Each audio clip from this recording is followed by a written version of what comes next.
Благодаря. Здравейте. Първо искам да се извиня за забавянето, просто имахме спешен случай в ВиК Бургас и се наложи с заместник кмета по строителство да се отзовем там. Върнах се възможно най-бързо. Искам да благодаря на всички вас, които сте тук и заедно присъстваме за нас това огромно събитие. Многократен световен шампион да гостува в Приморско и да лъка заедно с вас, за нас. Това е огромна привилегия. Представям си какво е за хората, които имате удоволствието да бъдете заедно с него. И се надявам във времето, в което той е тук, разбрахме с нощи, че е за първи път, как се it's your first time в България, това да се превърне в традиция и ежегодно да бъдат наши гости с неговото семейство. Надявам се в този спорт и усилията, които полагаме и всички вие, които го практикувате, наистина да утвърдим не само крайбрежието на Приморско, изобщо Южното Черноморие като място благоприятно за тези условия и място, което сплотява хората и ги обединява в една цел, не само активния спорт, а и съхраняването и опазването на природата, за което многократно съм разчитал на вас и многократно сте се отзовавали при всяка една инициатива. Радвам се, че сме заедно и се надявам в оставащите дни да имате възможност да се насладите на спокойно време, за да може да поплувате заедно. Thank you once again for being our guest and accepting our invitation. I said it's an honor for us to be here, and I'm really grateful that all those competitors, they are also our friends, are celebrating this moment together, and we hope this will become a tradition, and you will be with your family, our guest, we hope every year, so you will enjoy our coast, not only in Primorsko, but in other destinations. So thank you once again, it's an honor for us. I want to thank you, thank the mayor, and all the friends that for the invitation.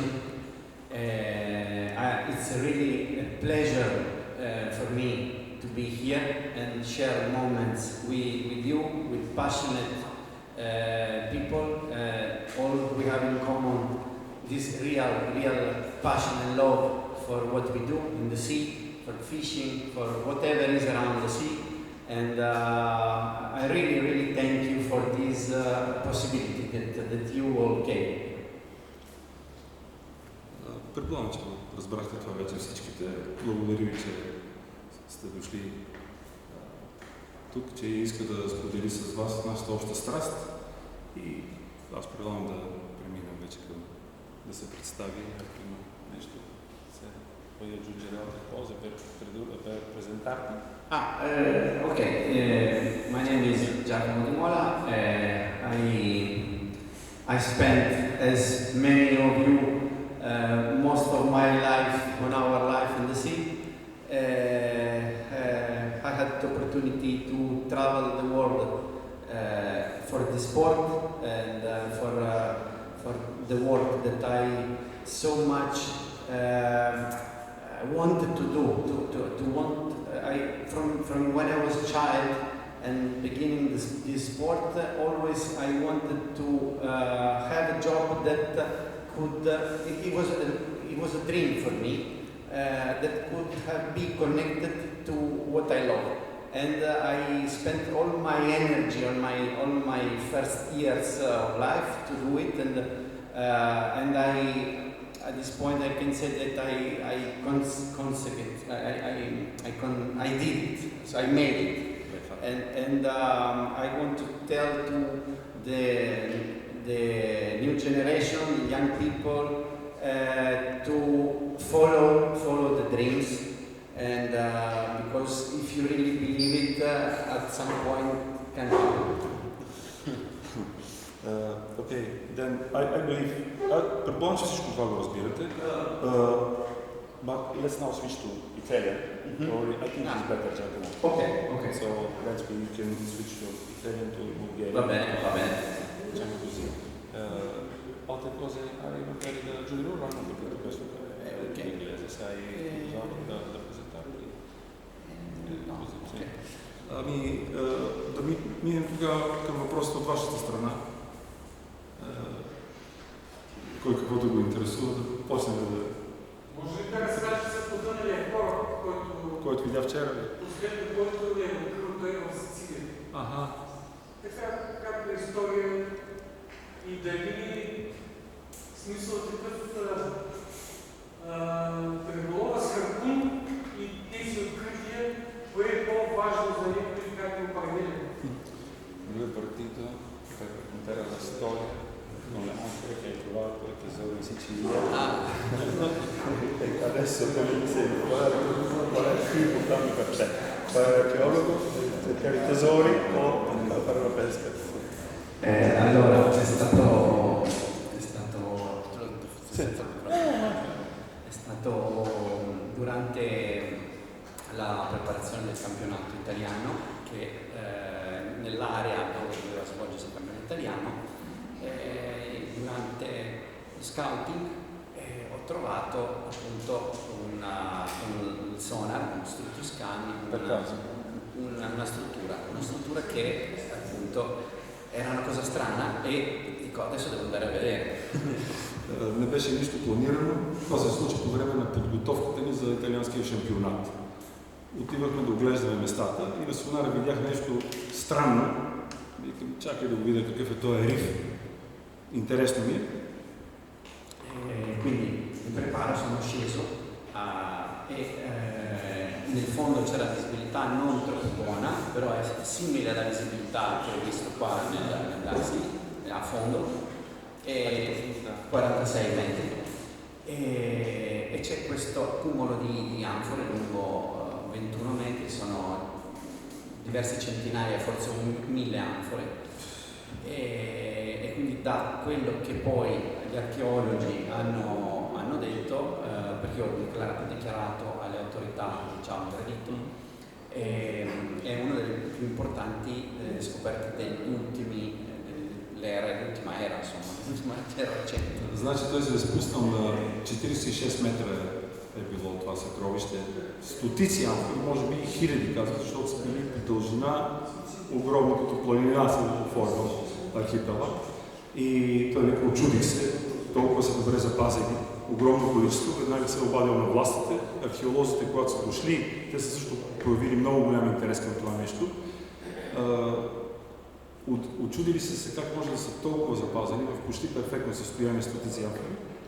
И сега и той стана звезда покрай това нещо, постоянно го търсят за интервюта от чужди телевизии, дори тази сутрин имаше BBC и италианските медии. Така че стана звезда и за това нещо, но каза, че видимостта там е била почти като в нашото море вчера, като буркахме. Не много добра видимост, леко мътно и вече като ги приближи, голямо чудо се получи. E adesso praticamente appunto i media internazionali stanno tutti chiedendo di parlare con me e spero che in questa maniera riusciamo anche a far capire che la pesca in apnea non è solo ammazzare il pesce, ma appunto cercare e avere le conoscenze del mare per poter trovare una cosa che altrimenti non sarebbe potuta essere trovata. И сега постоянно ме търсят от различни медии, все повече интерес има от различни държави. И по този начин и аз се опитвам да покажа, да популяризирам, че подводен риболов е не само да убиваш риба, а може и много повече полезни неща да свършим с нашото хобби и с нашата страст. E gli dirai che quando ti chiedono sei sempre in Bulgaria. Fatto questo dalla Bulgaria. Devi sempre dirlo. Аз съм казвал, когато те потърсят сега от медии различни, ще казваш винаги в момента съм в България, давам интервю от България. Sì, ieri facevo intervista dall'hotel Consiglio con un programma televisivo di Londra e mi hanno detto dov'è che sei così bello? E ho detto Приморско.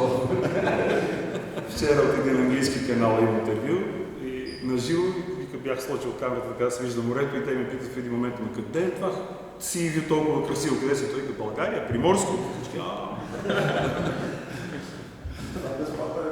Да, абсолютно, това трябва да се използва, да. И ние извадихме късмет, че точно в този момент, преди да дойде, буквално се случи, тъй че много добро съвпадение. Планирано е било. Forse l'avevi pianificato di provare quest'altro prima di partire per Bulgaria. Anche per ringraziarvi. За да ви се отблагодарим по този начин. Може да попитам нещо? Разбира се, какво е? Кое е била най-трудната риба и смисъл най-много време е отнела да вече да си прекари на лодката и на суша? Allora passiamo, И колко време е отнела? passiamo sulla domanda più delicata. Quale sarebbe il pesce più complicato per te per sparare, per portarlo su sulla barca e quanto tempo ci hai impiegato? Quello più duro, diciamo, per farlo. Preso. Sì, però è stato difficile portarlo sopra. In quanto tempo sei riuscito a tirarlo su? È stato diversi anni fa. Ho sparato ad un tonno rosso, diversi anni fa, parliamo, di 135 kg e l'ho sparato ed ero Dove? in Adriatico, mare Adriatico, ed ero su un relitto attorno ai io ero attorno ai 15 metri e il pesce è arrivato quindi attorno ai 15 metri nel blu. Това е било една туна, червена туна, 130 кг в Адриатическо море. Казва, бях на един риф на около 15 метра под водата. Ho sparato, però non sono riuscito a ucciderlo, quindi è partito. Io ero organizzato. Dove l'hai preso? L'ho preso qua. Ero organizzato con un mulinello con tanto filo, più di 100 metri di filo, e ci ho messo un'ora e mezzo per poi tra tutto tirarlo su. Il mio amico è venuto con la barca, sono riuscito a salire, attaccare, salire in barca e trascinava la barca. Значи, въпреки че не бях на голяма дълбочина, 15 метра само, не го прострелях много добре, тук в страни в тялото. И тогава тя тръгна рибата, имах около 100 метра на кара, почна да се дърпа, тя се отлетя се едно, даже не е стреляна. Започна да дърпа много бързо мангарата, аз опитах да отида до лодката, покажа се, махаме моя приятел да дойде, успяхме да завържем въжето за лодката. Качих се на лодката и изчакахме, той ми дърпаше с лодката, докато се умори, но изкарахме. Колко време? Колко време? Tutto il tempo quando ci hai impiegato dal momento che l'hai sparato finché l'hai tirato sopra? Un'ora e mezza. Час и половина. Адриатико не е зона. Fuori Ancona. В Адриатическо море това е било, горе-долу на нивото на Анкона, навътре. Това е било. Винаги обичаме да знаем къде е мястото. Изказа мястото, край. Да знаете, за това го питах. Изказваме нещо, което тук не се случва. Той само каза Адриатика, къде точно. Благодаря. Два въпроса имам. Трябва да представим, че се обясни, че е съчетава работа с хобито. Може да обясни какво работи. Смисъл как издържа свидетелството, защото за нас това е хоби, всеки си бъде по работа. Да. Просто това да обясни какво работи, как се съчетава и чисто състезателния аспект. Ако може да обясни в италианския шампионат, колко кръга има, как се става шампион в Италия. Просто това да ни обясни. Имат ли Купа Италия национално? Да ни обясните работа. Due domande. Poi su storia въпрос. Due domande ce l'ha. Partiamo dalla seconda. In Italia, campionato italiano, come è organizzato? C'è una coppa, ci sono vari tornei, poi c'è solo uno, un tour che si fa in diversi posti, nello stesso posto. Come funziona in Italia? Come è organizzata la pesca? Allora, in Italia ci sono le gare di,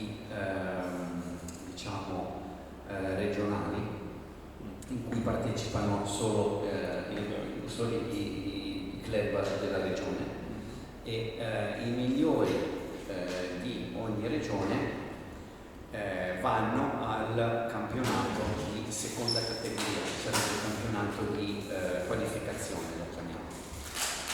Nel campionato di qualificazione i primi 20 vanno al campionato di prima categoria. Значи, прави се първо един кръг състезания по региони, да кажем по окреси. Оттам тези, които спечелят окръга, тези участват в националния шампионат. Оттам вече I primi 20 I primi 20 vanno alla prima categoria, che è formata. първите 20, които спечелят в националните шампионати, първите 20 отиват в една, казва се, горна категория. Che è formata da i 15, i primi 15 dell'anno precedente che rimangono in prima categoria, più quelli 20 che arrivano. Които се състезават, тези 20, които са избрани, се състезават с 15 най-добри от предишната година. Ok, e quindi il campionato viene fatto tra quelli che erano rimasti in prima categoria e quelli che sono venuti i primi 20 della seconda.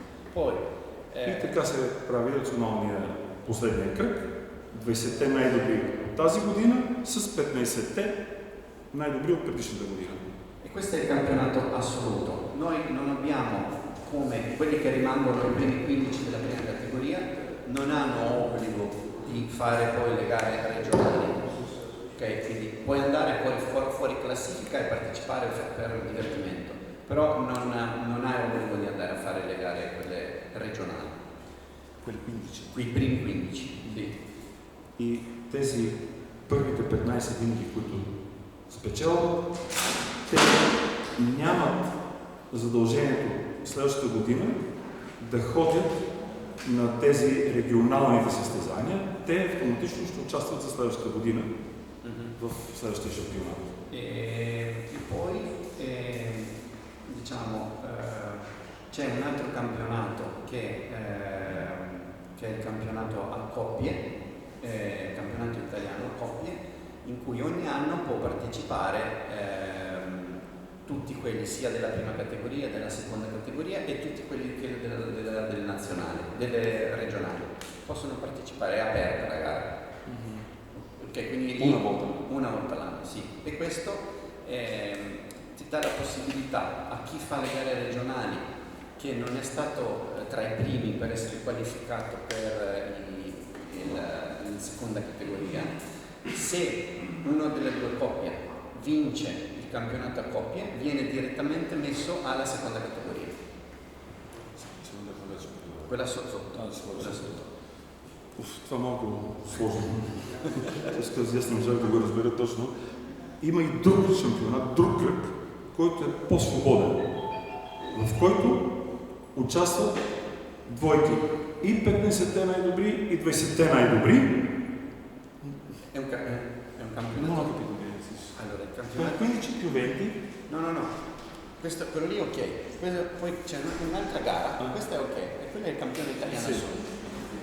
Poi c'è un'altra gara che è il campionato a coppie, che si fa a nuoto ed è a coppie che tu puoi decidere di partecipare o no. Però chi partecipa non vai in versione da sparare? Sì, no, per gli altri è con i gommoni. Sì. Questo è da short. E qui possono partecipare tutti praticamente che fanno gare anche regionali, anche non essendo qualificati. E i due vincitori di quello, anche se che non si sono qualificati per andare all'altra, potranno partecipare l'anno successivo. Да, това е да кажем, този кръг е отворен, другия, който се прави. Тоест, може да участва всеки, който иска. Не е толкова професионално направено да са с лодки, да влизат от брега се тръгва. Там е без лодка. Всеки може да участва, който иска да се запише. Няма значение дали си от този регион, дали си от този клуб. Можеш да участваш на свободни начала. И тези, който го спечели, умните да vince. No, la coppia che vince. La coppia che vince. И тези двама, които спечелят първия и втория, могат да участват в другия този националния, който е с 15-те от предишната година и 30-те. Те имат право да участват. Тоест, това е вариант да избереш така от свободно хора, които се чувстват, искам да се пробвам и така да извадят двама най-добри. Ако искат да го правим системата на Un po' complicato, possiamo dare la nostra che più semplice. И другия въпрос да му кажа са първи, защото е интересен. Lui aveva un'altra domanda. Questa è una passione che abbiamo tutti, ma una passione non so se può far mangiare la famiglia. Tu come fai come mestiere? Hai combinato con passione e nello stesso tempo che lavoro fai per poter mantenere la famiglia e continuare a vivere? Appunto, come dicevo prima, io ho praticamente fin da ragazzino volevo assolutamente fare qualcosa di inerente a questo mondo. E la cosa, diciamo che prima cosa che ho pensato è appunto riuscire a lavorare con aziende del settore e poter vendere materiale ai negozi come agente. E ho iniziato molto giovane a fare l'agente con varie aziende di attrezzature subito. Каза, че още от малък той е роден там на морето в Анкона и вика, от малък моята страст беше морето и водата. И исках да работя нещо свързано с водните спортове. И започнах да продавам всичко свързано с гмуркане, риболов, подводен и търсих това да правя още от ученик. E quindi poi anche per dire la volontà era talmente tanta che comunque io fuori alle scuole così avevo studiato un po' inglese, ma non è che parlavo inglese. E poi negli anni mi sono rimesso a studiare inglese, spagnolo, greco e alla fine oggi riesco a parlare 4 lingue perché volevo assolutamente avere una possibilità di parlare con gran parte del mondo e poter lavorare in più parti del mondo. Questo mi ha permesso negli ultimi 15 anni di poter avere la mia agenzia di rappresentanza internazionale in cui lavoro con più di 45 paesi. В началото в училище учих някакъв английски, но много слабо, почти нищо не говорих английски. И постепенно си дадох сметка, че за да се развивам, трябва да мога да говоря най-малко поне езици. И започнах английски, испански, френски, гръцки и постепенно започнах да създавам контакти с магазини, с компании от различни държави. Започнах да водя кореспонденция и станах представител на различни марки, свързани с това хоби. И стана вече моята работа. Представлявам вече няколко компании в 46 държави по света. Имам клиентела и работя с различни фирми от този бранш. Perché diciamo, il mercato del nostro mondo è una nicchia e quindi la mia visione era che comunque con più nazioni potevo lavorare e più potevo insomma stare economicamente sicuro. Нашия пазар, както знаете, е много строго определен, много специфичен. Не е за масовия потребител. И за това аз си давам сметка, че с колко повече държави работя, колко повече контакти мога да имам, мога да успея да се изхранвам с този бизнес. Не мога само от една държава, с какъвто и да е пазара, няма да бъде достатъчно. Затова започнах да създавам контакти, да търся клиенти и във всяка държава вече си имам мои контрагенти, с които работя. E quando hai la possibilità di parlare con gli spagnoli in spagnolo, i greci in greco, insomma quelle persone con la loro lingua riesci a entrare in, tu lo sai, riesci a entrare diciamo in una che non è neanche più lavoro ma è una sorta di amicizia. Io ho clienti che comunque mi invitano, vieni che da tutte le nazioni, vieni a pescare, e quindi è una cosa bellissima che mi riempie proprio il cuore, no? Anche questo.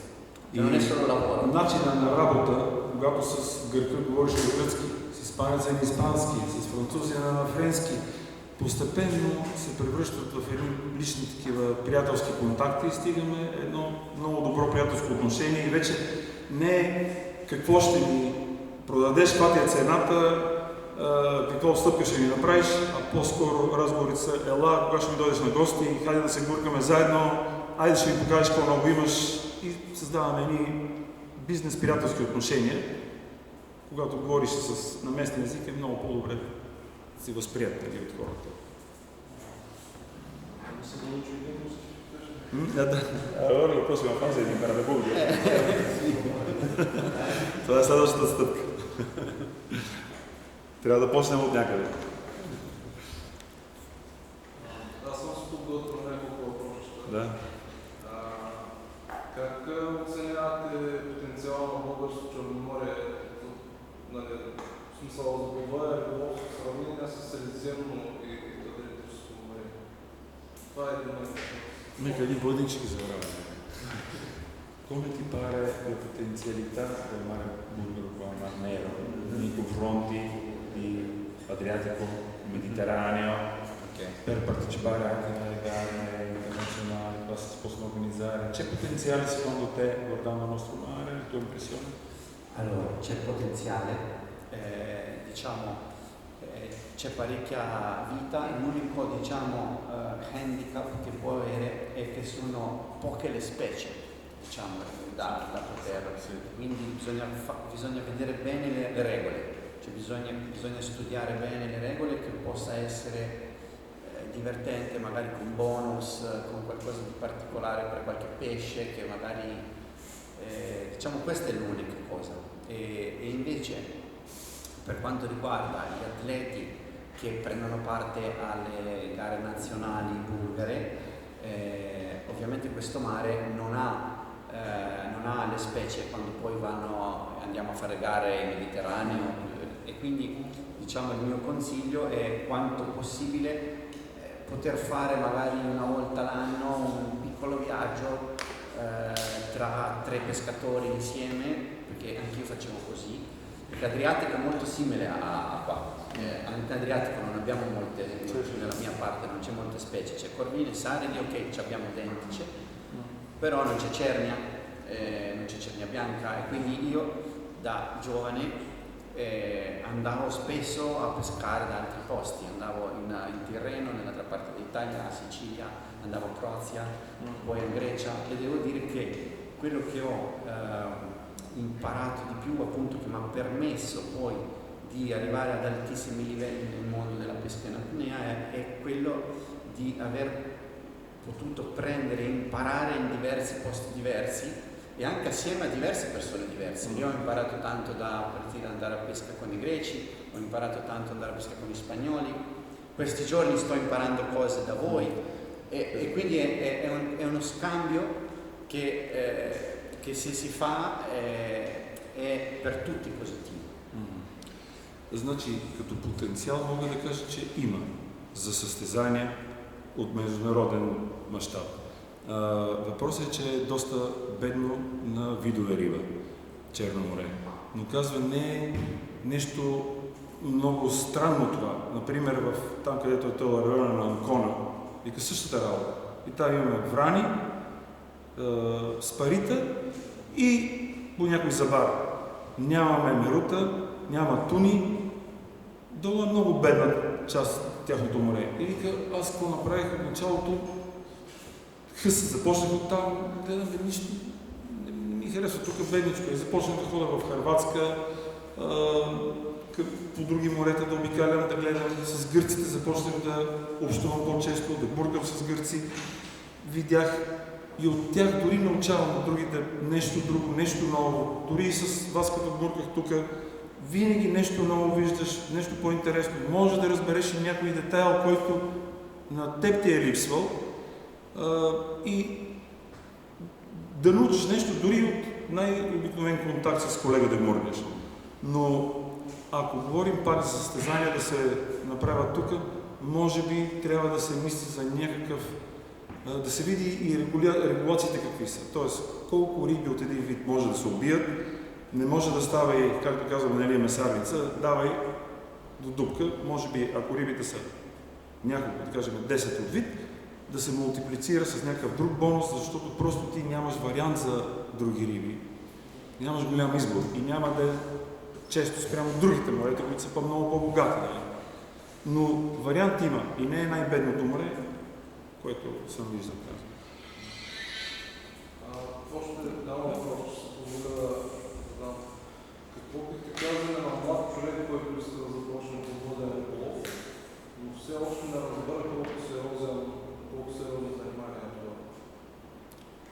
Cosa consiglieresti te, uno giovane che vuole fare pesca in apnea, che non ha idea, dice voglio fare, e lo spiegheresti quanto serio è, quanto lavoro c'è da fare dietro, lo spiegheresti? Cosa lo consiglieresti te?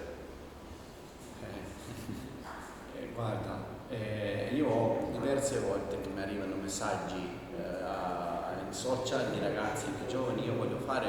Quella cosa che consiglio subito è di appunto rivolgersi a un club e conoscere le persone del club della sua città e entrare in confidenza, non andare assolutamente come abbiamo fatto penso tutti noi, nostra generazione, diciamo più o meno, che andavamo soli adesso, una volta non c'erano queste cose, invece adesso ci sono e secondo me è importante sfruttarle soprattutto per la sicurezza, per insegnargli fin da subito quali sono i pericoli, cosa si può fare e cosa non si può fare, soprattutto all'inizio, perché credo tutti quanti nella vita di sub abbiamo avuto almeno un incidente in cui abbiamo detto per fortuna questa volta è andata bene. E quindi la cosa fondamentale secondo me prima di tutto è questa, e poi comunque non è spiegargli che è una cosa bella, però non è una cosa che è subito, perché oggi i ragazzi vogliono tutto subito e non è così, la pesca non è così e infatti diciamo, anzi è questa proprio la paura diciamo che io temo, è questo, che il ragazzo giovane possa subito volere e poi avere l'incidente. Quindi bisogna spiegargli che tutte le cose vanno fatte per step by step, tutto fatto per gradi. Questo secondo me è la cosa più fondamentale che uno deve capire, e che l'importante alla fine non è il pesce. Quello che anche dicevamo questi giorni in mare con loro, che non era importante se prendevamo o no un pesce, era importante che stavamo insieme, che godevamo dei momenti in mare, della libertà che ci dà questa cosa. Значи този въпрос ми го задават и до ден днешен много често. По социалните медии постоянно ме контактират различни момчета. Какво ще кажеш, какво ще ми препоръчаш, какво да правя? Много искам да се занимавам с подводен риболов, какво да направя, как да тръгна, и аз винаги се опитвам да им казвам, подводен риболов първо не е целта да хванеш, да отидеш риба количество. Подводен риболов е удоволствие, страст, но и опасно. На времето ние нямахме клубове, нямахме такива възможности. Всеки от нас тръгваше насляпо. Давай, без да имаме някой да ни обучава, да ни инструктирал, и предполагам, че всеки от тук присъщите имал поне един инцидент в живота и всеки си е казал, този път ми се размина. И затова аз им обяснявам. Запишете се в местния клуб. Отидете първо. Нека да научите инструкциите за безопасност. Какво трябва да правите? Каква ви е подготовка? Да се пробвате, да видите за вас ли е това или не. И пак, не тръгвай веднага, не тръгвай след пешката, защото младите днес искат веднага. Това искам веднага, какво да си купа, какъв плавник, дай на добрия харпун, искам да отида да убия туната. Не, това е време и процес. Ако искаш да станеш добър, трябва ти време и години. А ако искаш сега веднага, няма да стане, прецени си, искаш ли го или не. И най-вече, за да не се стига до инциденти, задължително вече има клубове навсякъде. Предполагам, че той каза и тук, и аз му казвам, да, имаме вече и ние клубове. Иди в клуба, запиши се, почни, опознай колеги, побеседвай с колегите и вече прецени дали това е за тебе и го искаш наистина.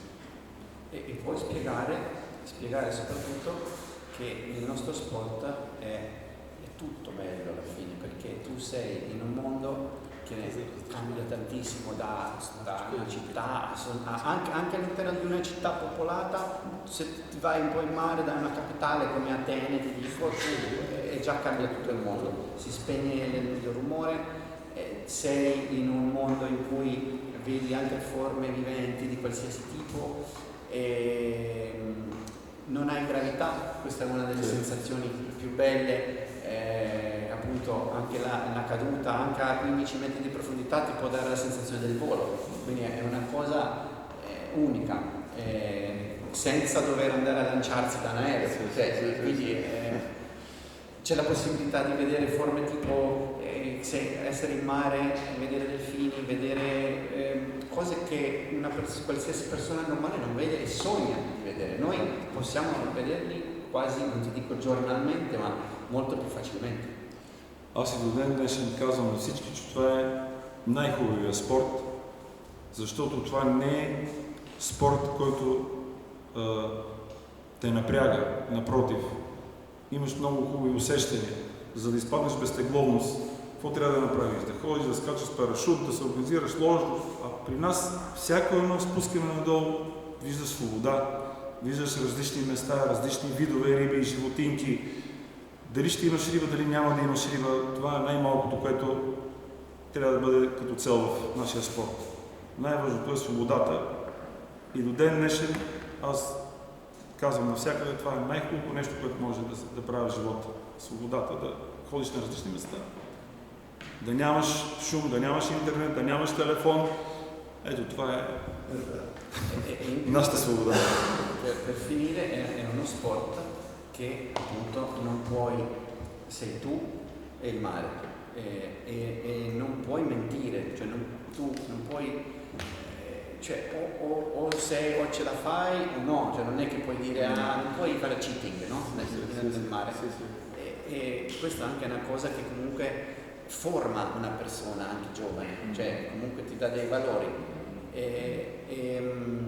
l'altra cosa è appunto che non è uno sport come qualsiasi altro che adesso gioco a pallone e no vabbè adesso vado a casa, cioè quando vai a pesca sei in mare, sei lontano, ci può essere qualsiasi condizione meteo che comunque per tornare è sempre un'avventura, quindi è un'avventura. И пак за да приключа с тази тема, другото хубаво нещо, другия аспект на този наш спорт е, че в крайна сметка сме аз и морето. Нямаш, айде да кажем, когато бурка сам човек, но дори да сме двама, пак нямаш отзад линейката, доктора, футболиста пада, изнасят го на носилка, помага по 10 човека. Тук ти сам трябва да се прецениш. И това за мен ли е, не е ли? Има опасни ситуации. Формира се и характер. Искам и да се боря, да преодолея поредното препятствие, поредната дълбочина.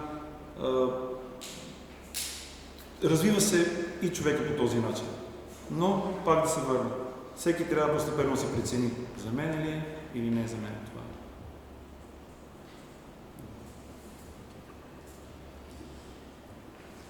Други? Него какво му помага за дълбочинната адаптация, едното, техники за релаксация и начини на раздишване. Какво му е помогнало за дълбочинната адаптация на тези големи дълбочини? Какви техniche използва за раздишване и за релаксация? Che stai utilizzando per andare giù in profondità, per pareggiare la pressione, per poter avere un'apnea più lunga, per stare meglio, diciamo? Okay. Che tecnologie usi? Quali sono i tuoi trucchi, diciamo, modi di fare? Io cerco di lavorare molto nel rilassamento, quindi tutto ciò che sia respirazione, cerco di rilassarmi in superficie più possibile.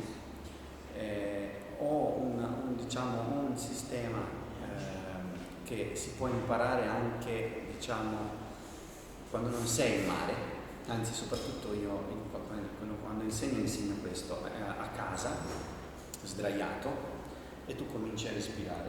Ti metti lì, tu ti devi prendere 10 minuti e devi farlo più possibile, se puoi 2 o 3 volte a settimana, insomma, mettiti lì, trovati quei 10 minuti su un tappetino sul duro, diciamo, su un tappetino sul duro e cominci a respirare con una musica che ti piace e ti concentri sul tuo respiro. e ad ogni espirazione cerchi di rilassarti sempre di più e rilassi ogni parte del corpo, rilassi prima la gamba sinistra, poi il polpaccio, sempre più profondo, più naturale possibile, sempre però essendo in focus che quando espiri devi proprio rilasciare, devi sentire il tuo corpo che adesso sta proprio rilassandosi la gamba sinistra, adesso si rilassa la gamba destra. Sì, devi essere focus per questo dici quell'allenamento. Non si fa dall'oggi al domani, si fa piano piano, è come un allenamento qualsiasi, però lo devi fare costantemente. Quando hai questa padronanza della tua respirazione e dei tuoi muscoli rilassati in ogni parte del corpo, poi in acqua ti verrà, quando poi stai in superficie espirando, cioè ti viene automatico, perché l'hai fatto e rifatto. Questa è una cosa che io avevo fatto in collaborazione con molti anni fa con la nazionale italiana di apnea, con degli psicologi che ci avevano dato un metodo per poter arrivare a questo. E come ci possono fare questo? Una settimana? Io adesso non ho più bisogno di farlo, però perché mi viene automatico, no? Però ecco, a imparare il metodo magari ci mette uno qualche mese, però se lo fa costantemente poi... Adesso lo traduco e poi diciamo per la pressione, poi andiamo avanti. Значи, малко по-дълга тук историята. Казва, за да съм работя най-вече, за да почина на повърхността, преди да гмурна, искам добре да съм починал, добре да съм раздишал, да съм абсолютно спокойно отпуснат. Това нещо съм го правил дълго време, години, с тренировка. Дори и при психолози съм ходил на консултация. Сухи тренировки вкъщи. Слагам такова тапетче за гимнастика, където се ползва. На пода лягам, пускам някаква музика, лягам по гръб и стоя така с часове. Много бавно, все по-бавно дишам, издишвам. Не се напъвам, нито да вдишвам много дълбоко, нито да задържам. Не. Най-нормално вдишване и издишване. И сега си казвам, сега ще отпусна левия крак. После си, мисля си го, сега ще отпусна десния крак. Трябва да се усещаш супер спокойно и отпуснат постепенно. И това е техника, която придобиваш с доста опити, така съм правил, доста такива сухи тренировки. И в един момент това ти става като инстинкт. И когато лежа сега на водата, вече не ги прави вкъщи, но когато легна на водата, да раздишвам, се опитвам да изпадам в тая ситуация. Както съм го правил вкъщи, постепенно, бавно, максимално успокоение на пулса и на тялото да постигне. Сега ще го питам и за надолу вече за спускането. Това е подготовката преди да тръгне надолу, на повърхността. Poi quando vai giù, che tecniche usi per pareggiare le orecchie, le pressioni? Poi quando vado giù, diciamo la cosa che è più fondamentale, cerco di andare giù consumando il meno possibile energia, quindi fare movimenti più lenti possibili e più efficienti possibile. Quindi questo ti aiuta anche quante volte vai in acqua, quante volte riesci a farlo, perché ti dà più acquaticità e quindi ti dà più sensazione di capire quando sei più idrodinamico e quindi consumare meno per scendere, perché è fondamentale. Tu non devi aumentare il tuo battito, devi comunque rimanere con battito lento e senza bruciare. E utilizzo per equalizzare la compensazione, io riesco a fare un hand free che mi viene aiutato dalla maschera. In pratica io con la maschera che qua riesco appena a buttare appena aria qua e mi si compensano le a volte senza stringersi, non ho bisogno di Спинджа по ти Sì. Значи първото, като почна да спускам надолу, гледам възможно най-плавно, най-малко енергия да вкарвам, с най-малко напъване да стане спускането, най-аеродинамична форма, т.е. най-малко съпротивление да имам с водата. Плавно, постепенно, с минимални усилия да слизам надолу. И изравнявам някой път казва, стискам, взел си такава маска, нали му видяхте, двойната, която ми прилепва много плътно тук под носа. Не е долу на устата, а точно носа стиска. И казва с леко едно такова, така малко въздух да бутна, изравнявам налягането. Понякога стискам и с пръсти. Стисна маската и надуя, но в повечето случаи вече само така надуя вътре в маската и изравна по този начин. Io con questo sistema sono riuscito, senza l'utilizzo di queste nuove tecniche del mouthfeel, che sono tecniche avanzate di compensazione di cui io non ho avuto mai bisogno e non ho approfondito. Non ti fermi a un certo punto, 20 metri? No, io con questa tecnica sono riuscito a scendere fino a 80 metri. Riuscivo a traslare aria dai polmoni alle orecchie, anche quando ero tutto. E quindi è lì che sta molto importante appunto il rilassamento. Se tu riesci a essere rilassato, riesci a traslare aria. Пак ви казвам, с тази система, където аз си напъвам леко да надуя, съм слизал до 80 метра, но аз съм си изградил този стил на компенсиране. Има много различни техники, нови техники за изравняване, много теории има. Не спирам, не правя пауза на някакъв метър, да кажем на 20-30 метра, не. Продължавам плавно, равномерно, постепенно, пак с възможно най-малко усилия, без да се спира, без да, ако мога да не стискам с пръсти по-добре, все по-рядко го правя, с обикновено такова надуване, с постоянно спускане, без в един момент да вкарвам повече или по-малко усилия, да няма промяна на напъните. До 80 метра съм стигал и тази моя система работи. Но за мен съм си изградил този опит. Тази връзка с подвижна тежест? Бърза тежест има спит на плана? Не, подвижна тежест. Не е бърза, дали пуска... Дали освобождава ли тежест? Да, с каква tежест влиза долу? Che pesi usi quando vai proprio così profondo?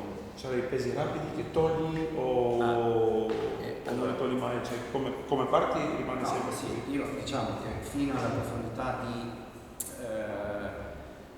pescare per essere tranquillo, fino a una profondità di 32-35 metri non sgancio la cintura.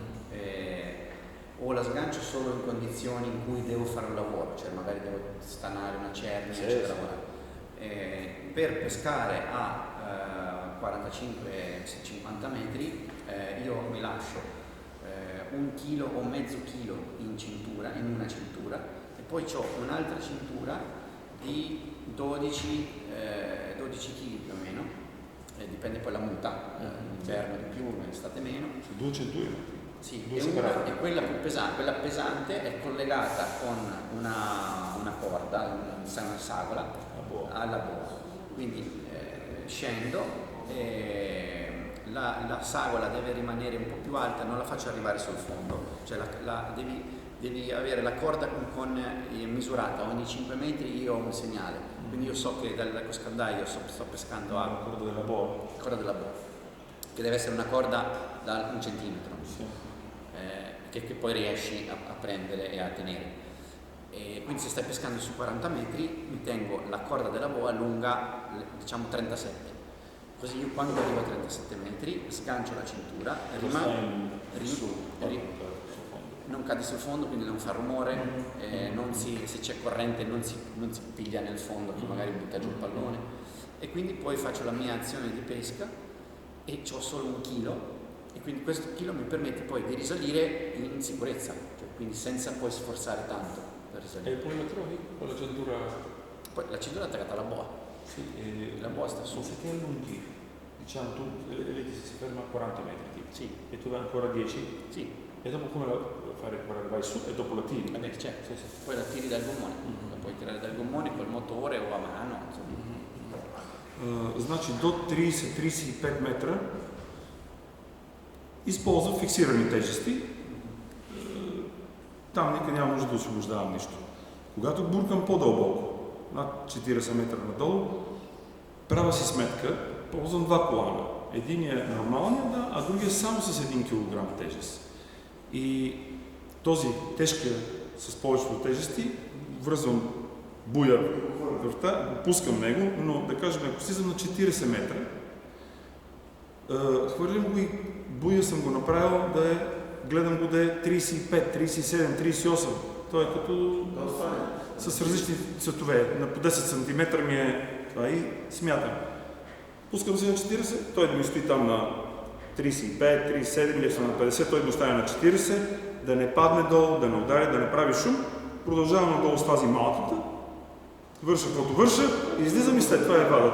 E questo ti permette anche di poter pescare, prendere dei pesci, soprattutto questo funziona con le cernie, ti permette l'ultimo tratto di avere una velocità non aggressiva e quindi arrivare veramente piano e tante volte riuscire a prenderlo prima che si infila nella tanza.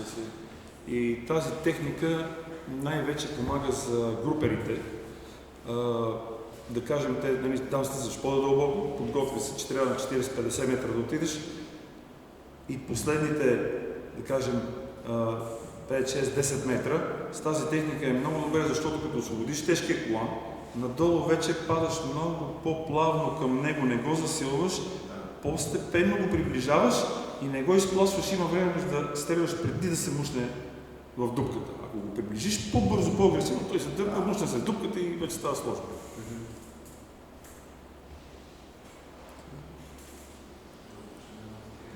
Беше интересна историята с нощи, която разказа за раздишванията и вдишванията при колко често може да се бутка и да излиза и колко време отнема и какво му е причинило интензивно влизане. Може би това ще бъде от полза за някой, ако се случи да знае. Абсолютно, аз очаквах това накрая да го кажа, да го разкажа, защото това е... Аз очаквах някой колега ще каже, има ли си инциденти, нещо, allora, questa storia che ci hai raccontato anche ieri sera, quando hai avuto questo problema, che sei paralizzato, eccetera, che hai fatto 2 su 2 giù in fretta, e cosa ti è capitato? Lo hai suggerito, questo sarà utile a raccontare che anche... Sì, allora io ho avuto un episodio, diciamo, abbastanza grave di taravana, che anni fa questo, pescando con diciamo tuffo e poi poco recupero tra un tuffo e un altro in superficie, essendo molto allenato, sai, potevo venire in superficie e essere già pronto, ok, sono pronto, rivado e dopo diversi tuffi nella giornata, tipo una trentina di tuffi, ho avuto appunto questa semiparalisi. E l'hai sentita giù? In acqua l'hai sentita? L'ho sentito quando sono arrivato in superficie. Sono arrivato in superficie e ho sentito che non riuscivo più a nuotare, cioè, era strano, una sensazione stranissima. E quindi ho chiamato la barca, io sono riuscito a salire con un braccio, poi l'altro mi ha tirato, però avevo perso, diciamo, la metà del corpo, e questa è una cosa che mi è capitata a 30 metri di profondità, quindi non era neanche profondissimo, e che può capitare anche a meno, quindi può capitare anche qua se uno, soprattutto allenato, pesca 20 metri, giù, su, con pochissimo recupero, e soprattutto c'ha a che fare questa cosa con la poca idratazione. Quindi bisogna sempre essere molto idratati, che non significa bere la giornata che vai a pesca, ma significa bere le giornate precedenti per arrivare, e non solo bere magari frutta, sali minerali, tutto, che ti permettano di arrivare al giorno in cui vai in acqua, che il tuo corpo, il tuo fisico è idratato. Okay. E dopo sei finito in ospedale?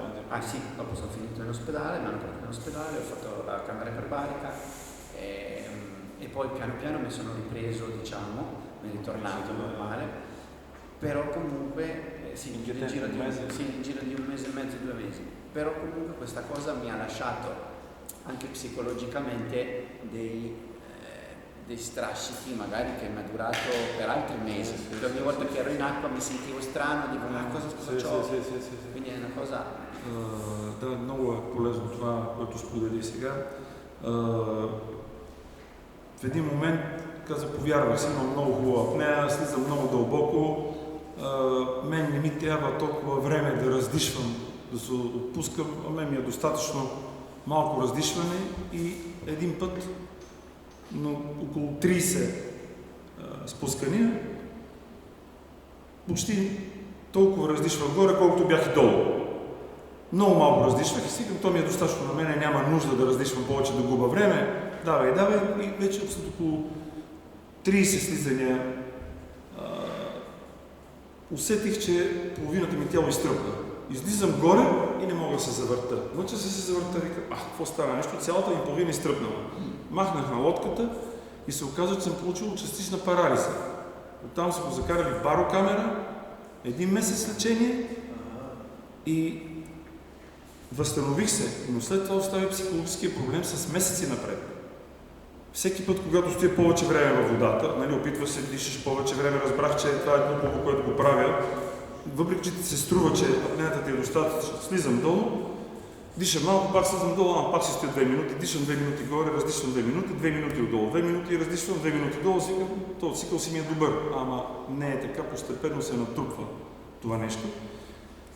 И след това остава психологическия проблем. След около 1 месец лечение, пак започнах и всеки път, когато нещо ми изтръпне, не се почувствам добре. Даже някакъв път студена вода, изтръпват и пръстите, краниците.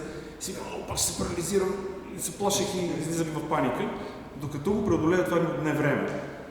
И от тогава раздишвам много повече горе, поне 3 пъти повече от време, когато си долу. Много е важно, хубаво си раздишал, хубаво да си отпуснат и друго, хидратацията на тялото. Трябва, когато ще правиш особено дълги сесии, да ходим хидратирани. Не значи, сега отивам да гмуркам, дай да изпия 1 или 2 литра вода. Поне 2-3 дни по-рано трябва да започнеш и сокови, минерални соли, не само с вода да се наливаш, да се подготвиш, ако ще имаш такива по-важни sessi по-doghi, които искаш да правиш. E quindi altra cosa importantissima è appunto il tempo, quindi aumentare tanto il tempo tra un tuffo e un altro, che alla fine siamo in mare, non ci corre nessuno dietro, nel senso non c'è questa fretta, quindi possiamo tranquillamente stare quel minuto e mezzo in più in superficie, ci rilassiamo e per evitare assolutamente questi problemi. И само за дълбочината, това е станало около 20 метра дълбочина. Да, той го казва на 30 метра е станало това нещо. И казва, аз това си казах, слизам на 30 метра, не слизам на 70-80 метра, на 60 метра да се напъвам, затова свикам на 30 метра не е много. И затова не исках да раздишвам много повече, да отпускам и на 30 метра се случи. Така че не е въпрос от дълбочината. И на 20 метра може да се случи. Много по-важно е да раздишаш предостатъчно. Нямаме съдията, който ще свири на мача или да те гони. Както казах и преди, с нашия спорт сме само ти и морето. И затова нямаш отзад екип, който да ти помага или да те гледа. Хубаво е да имаш лодка, но всеки трябва да си знае, че е сам с морето и трябва да гледа самичък да се справя по най-добрия начин, да се подготви. Нямаме бързина, не е въпрос, дай тук мина ято, дай да ударим още 2-3 риби. Бързината води до проблеми.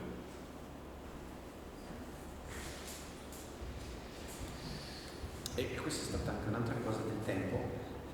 Quando ho vinto il mondiale in Sardegna, un'altra cosa delle idee per cui io volevo pescare con 2 fucili era quella, perché pesci ce n'era comunque, però erano comunque 40 metri e quindi ho detto se io faccio su giù veloce posso anche avere un problema, mentre io dico vado giù con 2 fucili, sparo 2 pesci, sto magari un po' più tempo perché mi serve più tempo per farlo, però poi sto in superficie più tempo, mi riposo e evito questo problema. Quindi è stata anche una concomitante di questa, diciamo, tecnica che ho utilizzato. Come li porti 2 fucili? In una mano? In una mano, sì. Vabbè. In una mano, poi uno lo appoggio, uno spari, e poi fai continui l'azione, spari altro e poi vedi se И една друга техника полезна да ви споделя. Например, в Сардиния на състезанието, като бяхме, там имаше много риба.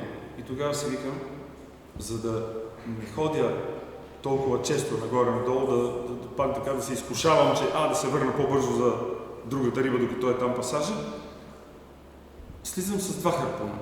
Едно слизане с 2 харпуна, единия го слагам да легне, стрелям едната риба, след това стрелям с друга риба и излизам с 2 харпуна с 2 риби. Така имаш повече време, после пак да дишаш горе, вместо да правиш повече движение. Тази техника е само за дупки, предполагам. С 2 harpuna, né? Questa tecnologia con 2 fucili, quando spari nei buchi o anche pesce libero o sotto la roccia? Guarda, questa tecnica l'ho utilizzata con scorfani, quindi sono fermi, però anche con corvine, che quindi scendendo ho sparato una corvina fuori e una dentro. E sale lo stesso, magari uno fuori e uno dentro. E mi è capitato una volta che sono riuscito a prendere, non in gara, in una giornata normale, che sono riuscito a prendere mentre scendevo un dentice in caduta e poi una corvina con l'altra. Не е задължително. Във всяка ситуация съм имал успех с тази техника. Удрил съм риба, която е била на дъното, лежи скорфан, има много грозна сега. И в същото време и врани. Удрил съм 2 врани. Едната над скалата, другата в дупката с 2 харпуна. Удрил съм забар, който минаваше. Докато слизах в един момент, той минава, стрелях го и продължих надолу с другия харпун. Не е задължително да е само за дупка. И всяка ситуация беше. В Сърдиния мисля, че го имаше даже сниман на клип как удря скорпени. C'era un filmato in Sardegna, tu che hai sparato. Sì. Tu in Sardegna tieni conto che io la seconda giornata ho pescato tra 37, 38 e 46 metri e ho fatto in tutte le 5 ore, ho fatto 19 tuffi. В Сърдиния е мъркано между 35 и 40, 35 и 40 метра. Това си да го питаш, той каза, че там има много риба, нали така? Allora dici che lì c'era soltanto pesce in Sardegna. Lì c'era tanto pesce perché era tutti posti, con ogni posto c'era magari diversi capponi o diversi scorpine o diverse corvine sareli, diversi sareli, quindi sì c'era parecchio pesce. Имаше доста риба, но пак бяха на различни места. Тук бяха враните, там бяха спаритата, не всички заедно. Аз това исках да кажа, че много интересно, ние почти не видяхме риба там. Infatti dici sono molto curioso perché io lì non ho visto nessun pesce. Quelli che in Italia hai visti? 35-40? No, tra 37, 38 e 46. Значи аз се спомням на 36 метра, на 38 метра и на 46 метър. Това бяха местата, на които видях риба. Io ho fatto praticamente Проблема е установен. Perché mi dice questo è il problema, non siamo arrivati a questa profondità. Tu hai fatto 19? Ho fatto 19 tuffi e ho preso, mi sembra, se non sbaglio, 23-24 pesci. Значи 19 спускания имах, моркания и имах 23-24 риби за 19 спускания. Perché in pratica alcuni 19 e 23 pesci. 19 tuffi, 23 pesci. E quindi una volta sparato insieme? No, 25. Пак с двата харпуна, нали? Тъй като нас браните No, e anche i primi, diciamo, i primi 6 tuffi della gara, i primi 6 tuffi della gara, ho preso 12 pesci. Първите 6 моркания, 12 риби. Но пак с двата харпуна. E dopo ho fatto alcuni dives che non ho preso niente. Имах и след това няколко моркания без една риба. Diciamo, il record che sono riuscito a fare è stato in Palma di Mallorca, nel Master, in cui feci pure lì 20 tuffi e 28 pesci. Но рекордът ми беше в Палма де Майорка, 20 муркани, 28 риби. Però non ho vinto. И пак не спечели. Oscar. Оскар спечели тогава.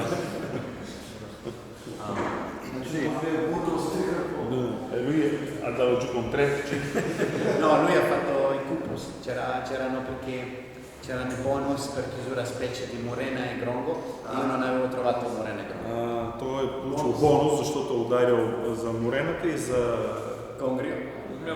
Конгрио са давали бонус, ако удариш такава риба, ти дават бонуси, т.е. аз не можах да дава такива. Питай, има ли спорт, който помага прямо при дълбочината в спорт, който може да бъде свободен? Да. Un altro sport che secondo te ci aiuta per la pesca su, qualche sport che ci aiuta per sapere? Io penso che comunque tutta l'attività aerobica aiuta, quindi può essere corsa, bicicletta, tutto. E poi potrebbe aiutare, io l'ho fatto questo per anni, di lavorare in apnea, cioè nel senso fare squats, push-ups, tutti gli esercizi che uno potrebbe fare, non con tanto peso. Io faccio corpo libero, non utilizzo pesi, però lo faccio in apnea, cioè faccio delle palestra a casa, sì. E quindi questo non respiro, cioè prendo fiato e poi faccio gli esercizi. Той казва всеки един спорт, който свързва с по-очистено дишане, да тичаш, да караш колело, всичко това нещо ще помага. Но аз, например, съм убеден, че и си го правя и това практикувам, самичък да си правя спорт под апнея. Дори лицеви опори, тежести да дигаш вкъщи, поемам въздух, задържам въздух и опитвам да правя различни упражнения и да не дишам. Gambe, braccia, però in apnea. И с упражнения за краката, за ръцете, но под апнея. И това, вика, съм стигнал до извода, че помага.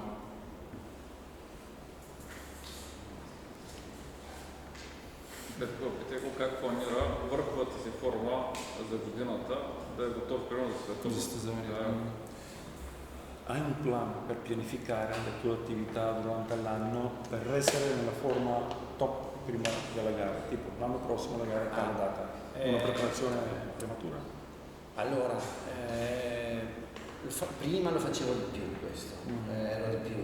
Adesso negli ultimi anni anche viaggio anche più per lavoro, eccetera, fa più difficile. Però in teoria sì, in teoria prima faccio più parte di aerobica, poi faccio questa parte di mesi magari iniziali che è ancora lontana la gara, faccio questa parte di base aerobica, poi faccio anche in contemporanea oppure nel periodo successivo questa parte un po' di potenziamento con l'apnea e poi però smetto tutto sicuramente almeno un mese prima di partire per fare la preparazione, per essere, vado solo in acqua. Dopo l'ultimo mese prima di andare a una gara vado solo qualche volta in acqua a pescare, però non faccio più esercizi, forza, roba varia perché poi vedo che sennò mi stanca, cioè arrivo troppo stanco. Преди се опитвах да правя така. Месеци преди състезанието, повече месеци, 2, 3, 4, 5 месеца преди състезанието, тия упражнения, дето говорих, от апнея да правя различни физически упражнения. Последните няколко години не го правя. Не за друго, много ми дойдоха и пътуванията, постоянно пътувам някъде и нямам и време. Но основното е, че около месец преди състезанието във вода. Слизам, във вода да тренирам, гмуркания правя, това е което. Иначе ако пък прекалиш с упражнения преди състезание, също усещам, че някой път се чувствам по-уморен. Храни ли се преди гмуркане? Това...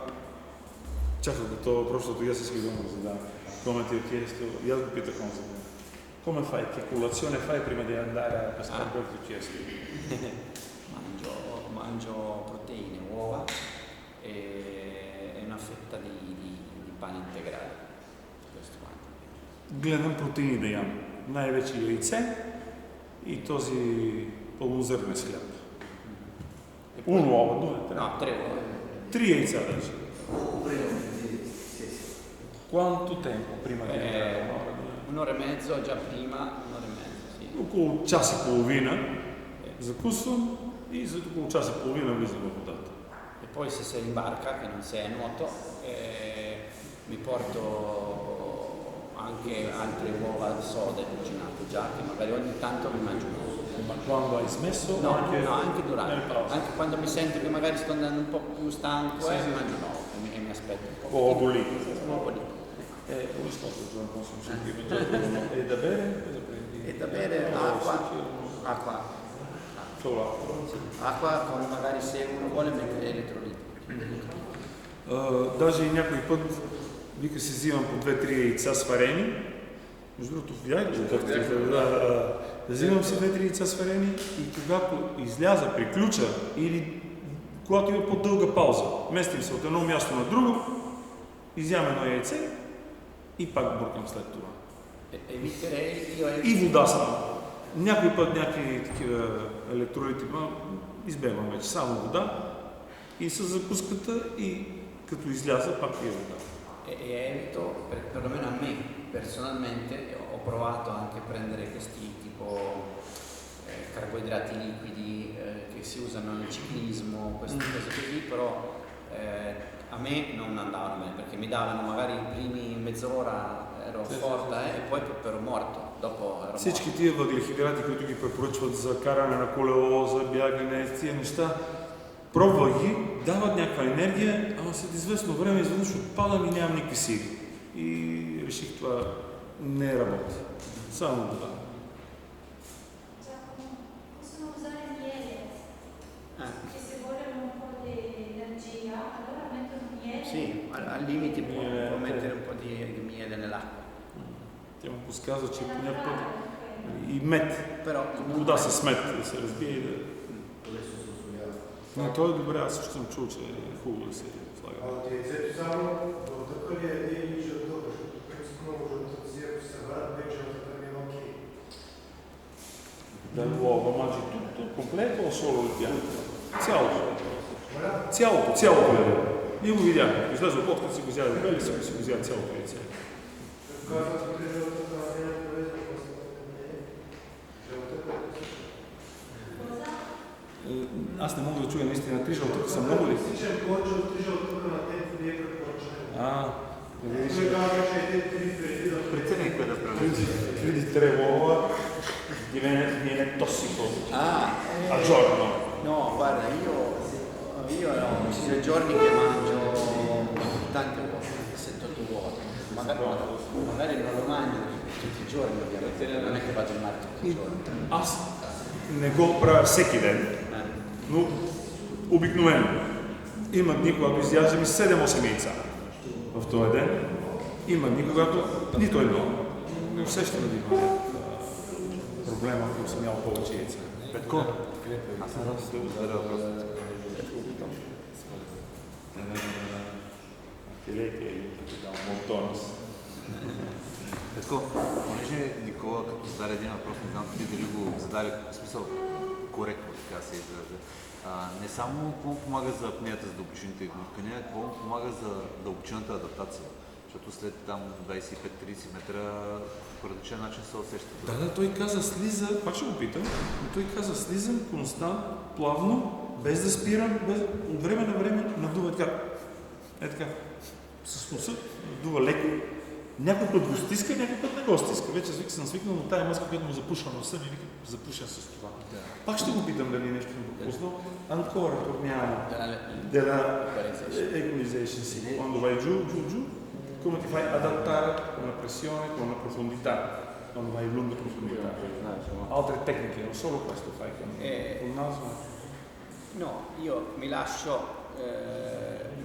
schiacciare, nel senso che tu anche mentalmente, quando stai in superficie e devi preparare un tuffo profondo, tu mentalmente già parli con te stesso e dici ok, adesso quando devo fare un tuffo profondo, la pressione mi schiaccerà, io mi devo comunque far schiacciare, cioè non devo essere io duro, perché se è duro ti fai male, perché ti puoi fare anche rompere capillari.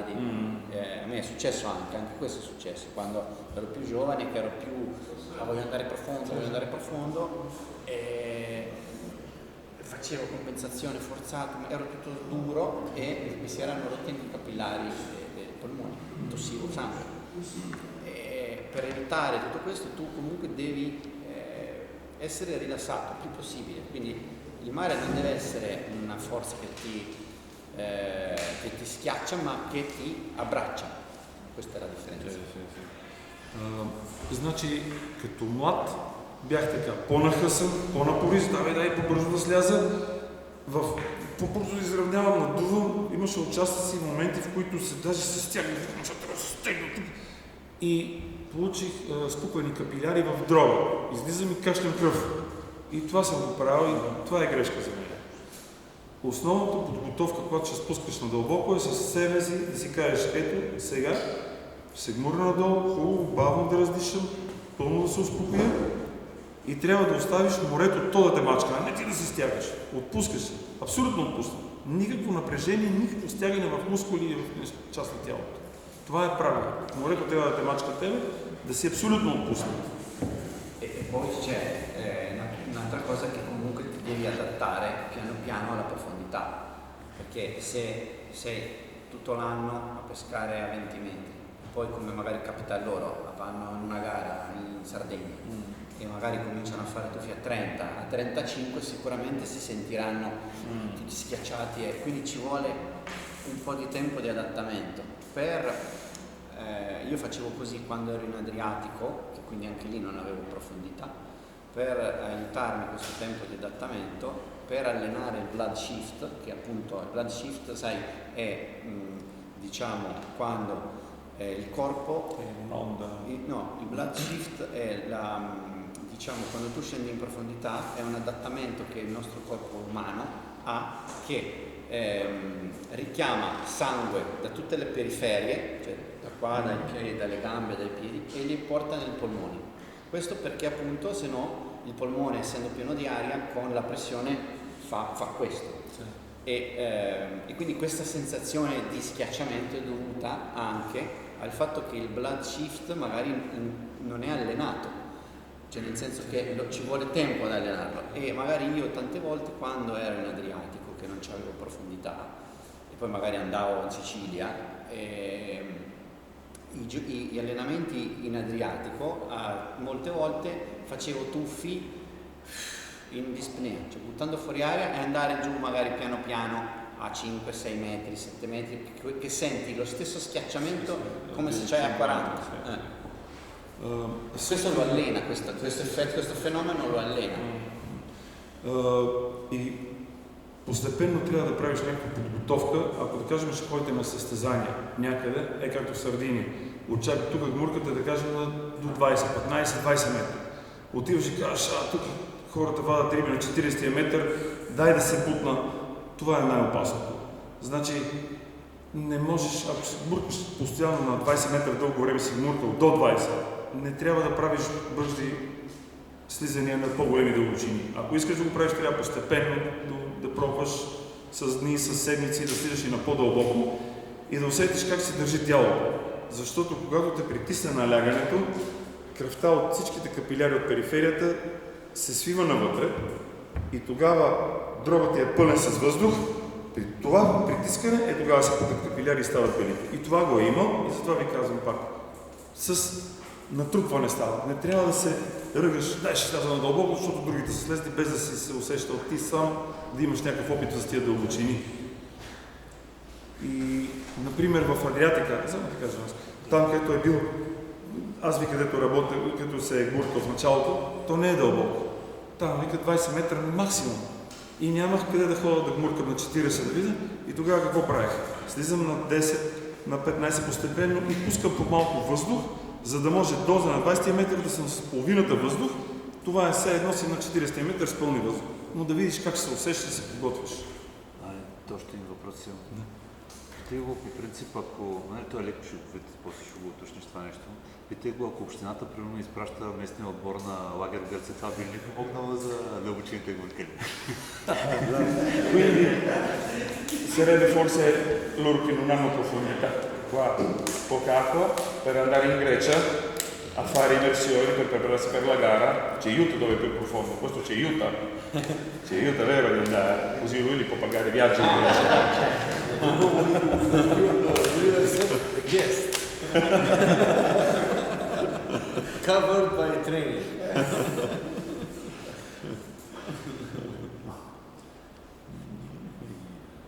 We really hope to build a connection, and maybe because we support them with everything we can, and if it's possible, if they can visit you, even in Greece or anywhere to visit you, and probably you help them on the deep water. Okay. You know the places. Yes. Ето, договорено вече. Той ще ви покаже местата, ще ви закара. Кое е любимото място в Гърция? In Grecia qual è il tuo posto preferito? Dove vai a pescare?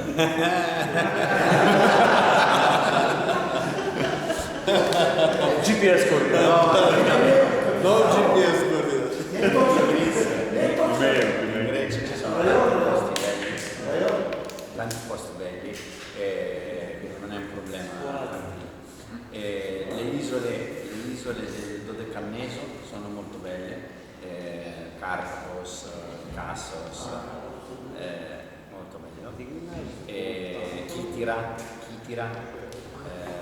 Много си хубавите места, казвам. Много. Гърция, да ти ги кажа, няма проблем, защото са много хубавите места, но, например, там около Карпатос, Китира, там са много хубави места. Cosa pesci? Cosa? Che pesci si perde? Guarda, in Grecia si pescano le golden groupers, cioè le cernie dorate, cernie brune, cernie bianche, qualche dentice e qualche ricciolo. Questi sono i pesci della Grecia. В Гърция, това, което има всичките типови групи. Черен, бял, златен, ричолата, маятото и забари. Топ рибите. Questi sono top pesci che ci sono. Poi ci sono anche altri. Però, има ги всичките тия, нали, обикновените риби, но però quello che tutti aspiriamo ad andare a pescare in Grecia è questo. нашите мечти за Гърция са те риби. Quindi Carlo ci abbiamo preso nome. Те да писаме очакването за Черна гора за европейското. Пак ли ще е състезание по три давинки или ще бъде за всички? А къде това състезание? Черна гора. В Черна гора. Quindi il campionato in Montenegro sarà un campionato mondiale, sarà europeo, sarà tutti Euroafricano. Не. Евроафрика. Ние знаем, но той имаше преди друго. Дали според него ще бъде дълбочинно? Да, дълбочинно. Allora se sarà sempre profondo, profondità lunga, molto giù? Non lo so. Io andrò e poi farò. Sei stato là? No. И той не е бил до сега там и не знае какво е там. Не е ходил.